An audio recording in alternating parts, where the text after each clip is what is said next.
ప్రాప్తించే క్షేమము, ప్రభు నీదు సిలువ ముఖము చెల్లని నాకు పుట్టించే ధైర్యము.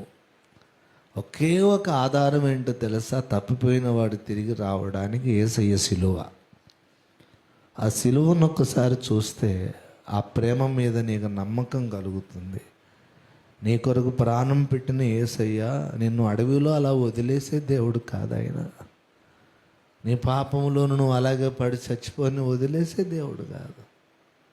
నీ భక్తిహీనతలో అలాగే ఉండిపో, దేవుడు లేని స్థితిలో అలాగే బ్రతికిపో అని వదిలేసే దేవుడు కాదు. ఆ తాత రాత్రి వచ్చాడు, ఈయన రాత్రి పగలు వస్తూనే ఉంటాడు. నా ఇంటికి ఆ తాత రాత్రి 11:30కి తన మేకపిల్ల కోసం వచ్చాడు. మన యేసయ్య రాత్రింబగళ్ళు మన ఇంటి తలుపు తడుతూనే ఉంటాడు. నీ తలుపు తీ కుమార్తె, నన్ను నీ ఇంట్లో చేర్చుకో, దేన్నో ఎవరినో చేర్చుకోవద్దు. నాకు దూరం చేసే వ్యక్తులు, దూరం చేసే విషయాలను నువ్వు దూరం చేసుకో. ముందు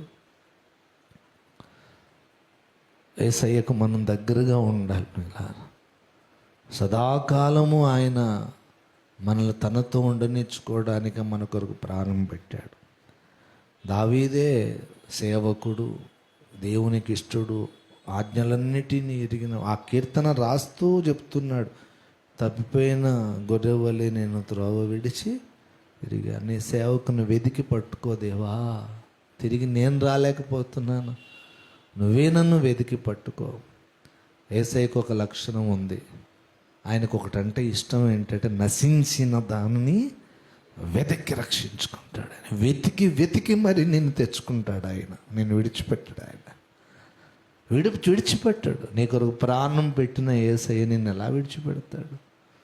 మనం ఒక కేక వేద్దాం, ప్రభువా నేను ఎక్కడ తప్పిపోయాను, ఏ మార్గంలో దారి తప్పాను, తిరిగి నన్ను నీ యొద్దకు సమకూర్చుకో, నీ మందలో చేర్చు, నీ పచ్చిక బయలులో, నీ శాంతికరమైన జలముల్లో నన్ను ఉంచు, నీ నామమును బట్టి నీ నీతి మార్గములో నీవు నన్ను నడిపించు. యేసయ్య నీతో ఉంటే గాఢాంధకారపు లోయ లాంటి పరిస్థితులు నీ జీవితంలో ఎదురైనా నీకు ఏ అపాయం సంభవించదు. హల్లెలూయా.